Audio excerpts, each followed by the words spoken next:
This is our Forex blog for May 21st, 2013, and this is our currency indexes, which you can obviously make a lot bigger in this. It shows each currency as if it's a chart, and it lets you see what the previous day's high is of that currency, the low. You can see the euro was stuck in a tight range, broke out a little bit after 8, and became super strong. The dollar was trending up also at that time. However, the pound was weak at that time. The New Zealand was weak. So one of the ones that you could have bought when the euro got really strong is the euro pound, which you can see I already have up on this one. After 8, this thing continues on up 10, 20, 30, 40 pips. Euro New Zealand sells. I'm sorry, Euro New Zealand buy also. 8 o'clock, this one just broke from underneath above its hourly, and it had a nice little breakout here as well. You buy that breakout with your stop underneath here, and typically it will work its way up to the fib target. You have your profit target ahead of time, exit first half here, maybe trail the second half, buy this breakout here, and get out at the second fib target. Probably 75-80% of the time the 1.618 fib target ends the move. Also a perfect oscillator because it's based on statistics. Anytime you have a plus 80 level or very close to it, it's very likely to be at or near the end of the move. Typically you're going to get either a sideways action like this or a pullback.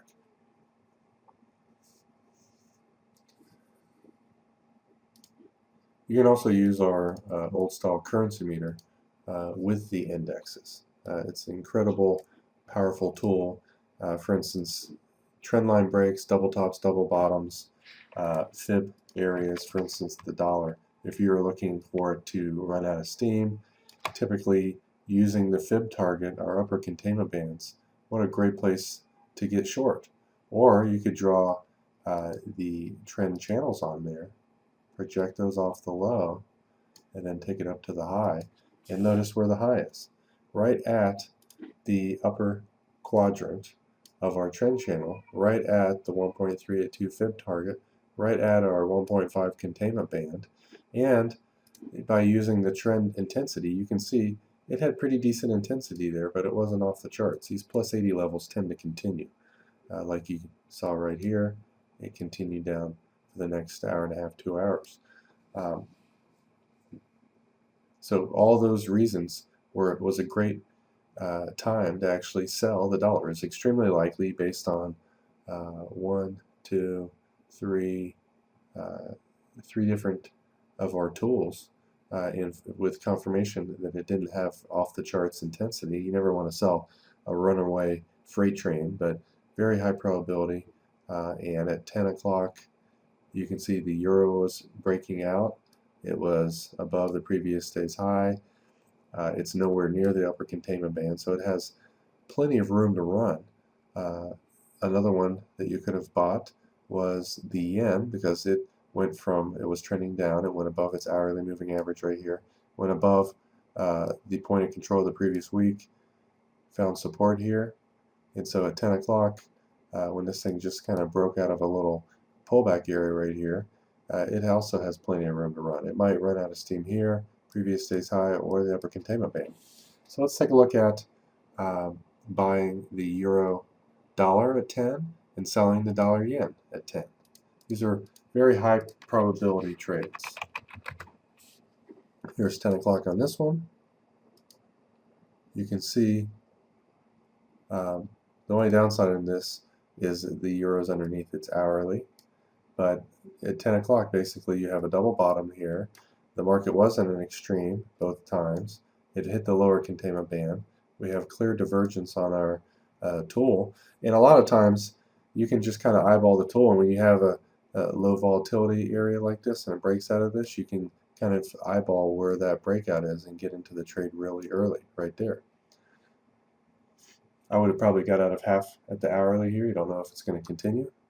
Draw your fibs on that first wave, and this would have been the first profit target, this would have been the second. I would have probably got out right around this area right here with the second half of my trade. A lot of times I scale out of trades just because I find it psychologically easier to trade and easier to trade bigger lots because you're out quickly on at least part of your trade, locking in a profit. Let's take a look at the dollar yen. Weak dollar. Wow, it was strong at the time. It was very likely to reverse. And you can see on the chart here, you have a double top. The perfect oscillator is nowhere near the plus 80 level, but it is at the upper Bollinger Band of that level. And basically, you could just kind of draw your trend line on there and see once this broke, you have confirmation. It's likely to go to the hourly. That's where I tend to get out of half my trade. And then draw your fibs on that first wave. Big strong moves typically will make at least 2 waves and get out somewhere between the first and the 1.618, 1.382 and a 1.618 fib target. Good place to get out of the second half of your trade. The point is, these currency indexes are extremely predictable. And you can also, once you see a strong move, you can basically buy a pullback. You can also kind of predict the high by using trend channels. Notice this move right here, projected off the high. This one made a move a little bit above the upper quadrant, but typically this is a reversal area when it gets outside of the trend channel. And it's possible that some people might have drew those trend channels off of this right here and then projected it maybe off of this area. But regardless, however you do it, when it's above this area, it's likely to reverse. So at 11:30, this is likely to reverse. What currency is strong at 11:30? Well, the yen's going up. So you might, the yen did find resistance here at the previous day's high. And it actually kind of came down a little bit too. It's probably one of the other currencies. Let's take a look.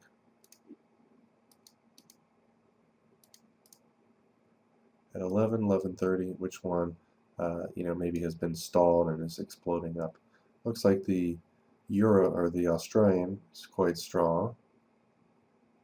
The Swiss is also going up, although it has already gone up a considerable distance. So I tend to personally avoid currencies that have already gone up a good distance. This one just started to break out, and if it goes above its previous day's high, it could go up to today's high. If it breaks that, it has plenty of room to run to the upper containment band.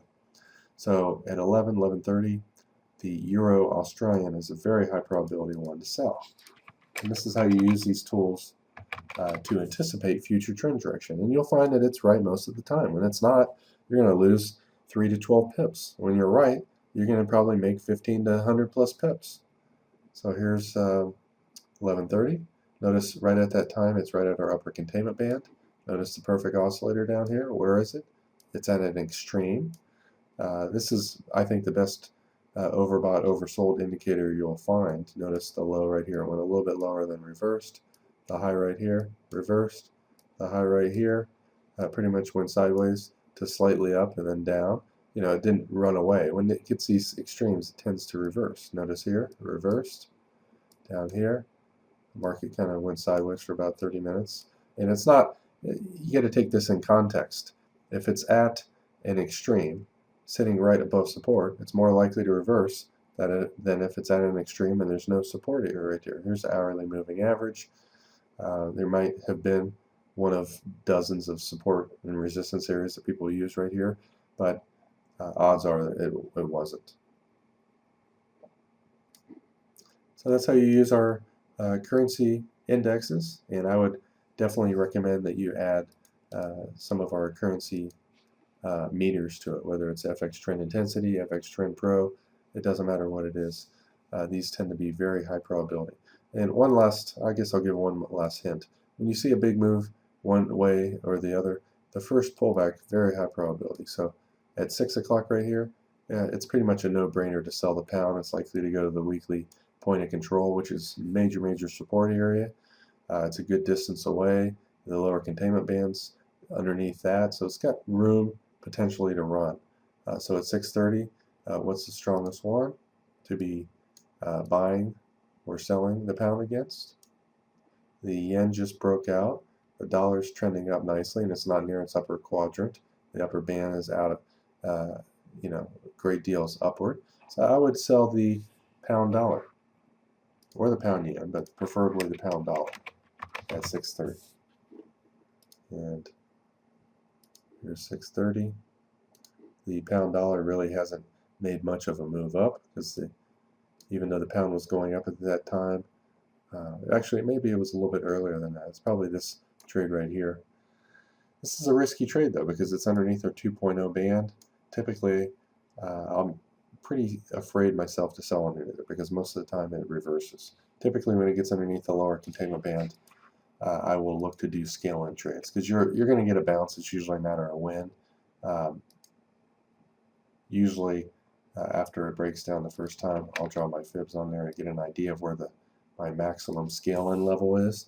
And so I'm anticipating this as being the likely max low.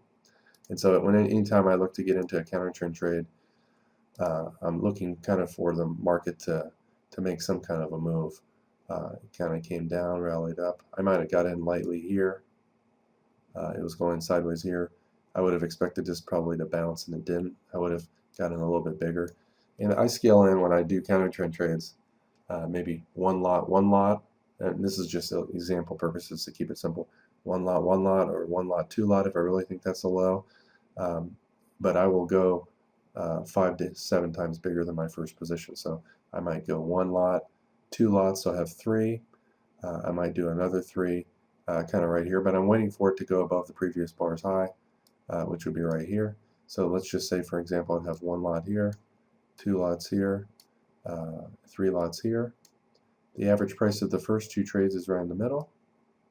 The average halfway between those 2 trades, because I have 3 lots up here, 3 lots down here, is right in the middle. And basically within 10 minutes I'm at break even. It's kind of going up a little bit more. I don't know if it's going to come down again. The perfect oscillator is not at an extreme here, but I tend to get out of half my trade. In this case, maybe with 10-15 pips, and put my stop here. And then I'm expecting a 2-wave move. So I'll draw my fibs on there, and I just tend to get out near the 1.618. In this case, it's shot through there, so I'd be kind of probably getting out somewhere here. So my average entry would have been, again, somewhere around here, or a little bit lower than that. I'm quick with about 10 or 15 pips profit, and then the other half astronomical big. And a lot of times they only go up a little bit and then they reverse down. And then I'll look to scale in again at a lower level. My next level for doing counter trend. And the reason I scale in is because it's almost impossible to pick the high or the low. So if you want to see what that next level would be, you just can add some padding to the bottom of the chart, 30%, and then this will show the level. 50.84 is the next area that I would have been looking to get in. So I might, if it came down close to that and kind of went sideways, because it doesn't always make it down there. If it kind of went sideways right here, I'd do 1 lot, maybe 2 lots here, and then I'd save my 3 lots for down here. That way, you basically would have your average position right here, and if it did go all the way down there and reverse just a little bit, I'm at break even. If it goes here, I made a small profit. If it goes up or explodes up, I have a huge profit on a huge position. So counter trend trading done right, and I would do this on demo before you risk your money. You can get really whacked big time, doing counter trend. But anytime it's underneath the 2.0 band, virtually it's just a matter of time before you get your bounce. Draw your fibs on the move. Don't be getting in too soon. Wait for the fib areas to get hit. And you might, have gotten in part of the trade here, part of the trade here, and your average price would have been somewhere in the middle, like I just showed. That's how you do it. Simple.